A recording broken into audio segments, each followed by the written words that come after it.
সুপ্রিয় দর্শক, আমি বি.এম. জাহাঙ্গীর স্বাগত জানাই আমার কথা শোনার জন্য। আমি সরাসরি একটি সংবাদের বিশ্লেষণে চলে যাচ্ছি। সেটি হলো,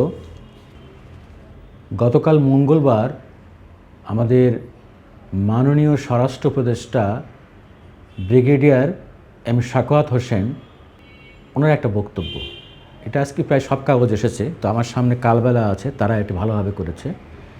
আমি সরাসরি ওনার বক্তব্যটা পড়ছি। অন্তর্বর্তীকালীন সরকারের স্বরাষ্ট্র উপদেষ্টা brigadier general M Sakhawat Hossain বলেছেন, বিজিবির মতো একটা ফোর্সকে সীমান্তে পিঠ দেখাতে বলা হয়েছিল। সীমান্তে আমাদের লোক মারে আর বিজিবিকে ফ্ল্যাগ মিটিং করতে বাধ্য করা হয়। আমাদের বর্ডারের ভিতরে ঢুকে মারে আর ফ্ল্যাগ মিটিং করে বলা হয় সব ঠিক হয়ে গেছে। আমি বিজিবিকে বলেছি, পিঠ আর দেখাবেন না, এনাফ ইজ এনাফ।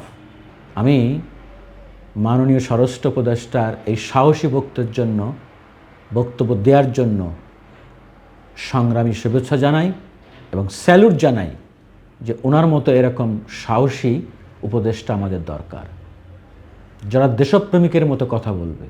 আমরা হতে পারি ছোট রাষ্ট্র, কিন্তু আমাদেরও সভরেন্সি আছে, আমাদেরও সত্য বলার সৎ সাহস থাকবে। এই কথাটি বলা দরকার ছিল যে আমাদের দেশের মানুষকে সীমান্তে অন্যায়ভাবে গুলি করে মেরে ফেলা হবে, আর আমরা সেটা দিনের পর দিন মুখ বুজে সহ্য করব, ন্যূনতম একটি প্রতিবাদ জানাতে পারবো না। বিজিবিকে এতদিন এক ধরনের পঙ্গু ভঙ্গুর করে রাখা হয়েছিল। আমি মনে করি যে সকল বিজিবির সদস্যরা মাননীয় স্বরাষ্ট্র উপদেষ্টার বক্তব্যে উজ্জীবিত হবে, অনুপ্রাণিত হবে এবং দেশ মাতৃকতার বলিয়ান হয়ে সকল অন্যায় অনাচারের বিরুদ্ধে আইনসম্মত বিধিসম্মতভাবে আন্তর্জাতিক সীমান্ত রেখা আইন মেনে তারা বলিষ্ঠ ভূমিকা রাখবে দেশের জন্য। একটি লোকও যদি অন্যায়ভাবে মারা হয় তার সমুচিত জবাব দিবে আমাদের বর্ডার গার্ড বাহিনী, বিজিবির সদস্যরা। আমি লেখা থেকে ওনার আরেকটি বক্তব্য পড়ছি। তিনি বলেছেন, এটা উনি কালকে গিয়েছিলেন বিজিবি সদস্যদের দেখতে তাদের হাসপাতালে, এই বৈষম্য বিরোধী ছাত্র আন্দোলনের কর্মসূচিতে কেন্দ্র করে আহত বিজিবি সদস্যদের পিলখানায় বিজিবি হাসপাতালে উনি গিয়েছিলেন দেখতে, সেখানেই তিনি এই কথা বলেন। স্বরাষ্ট্র উপদেষ্টা আরও বলেন, 15 বছর এই ফোর্সগুলোকে দানব বানিয়েছে, যারা বানিয়েছে তাদের আন্তর্জাতিক আদালতে নিয়ে যাওয়া হবে।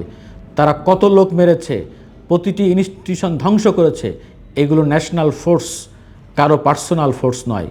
তিনি বলেন, আমরা এরই মধ্যে কিছু অ্যাকশান গিয়েছি, ফ্যাসিস্ট পার্টির ফ্যাসিস্ট প্রপাগান্ডায় এসব ফোর্সকে নষ্ট করা হয়েছে। হ্যাঁ, এভাবেই কথা বলতে হবে। অনেকেই ব্রিগেডিয়ার সাখাওয়াত সাহেবের অনেক বক্তব্য নিয়ে সমালোচনা করেছেন ইতিমধ্যে। আমি বলবো যে হ্যাঁ, কথা বলার সময় উনি আবেগপ্রবণ হয়েছেন, দু একটি কথা উনি বলেছেন। আমি মনে করি যে উনি মন থেকে বলেছেন, উনি সাহসের সাথে মন থেকে বলেছেন, এবং স্বরাষ্ট্র উপদেষ্টাকে এই ধরনেরই কথা বলার সৎ সাহস থাকতে হবে। আমি প্রত্যাশা করব এবং আশা করব যে আমাদের মাননীয় স্বরাষ্ট্র উপদেষ্টা উনি প্রতিটি ভালো উদ্যোগে সফল হবেন এবং দেশকে উনি ভালোভাবে এগিয়ে নিয়ে যাবেন। বিশেষ করে ওনার স্বরাষ্ট্র মন্ত্রণালয়ের অধীন প্রতিটি দপ্তরকে উনি একটি সাহসী দপ্তরে পরিণত করবেন এবং আমরা একটি বীরের জাতি হিসাবে বিশ্বের বুকে মাথা উঁচু করে দাঁড়াতে চাই। ধন্যবাদ সবাইকে। আল্লাহ হাফেজ।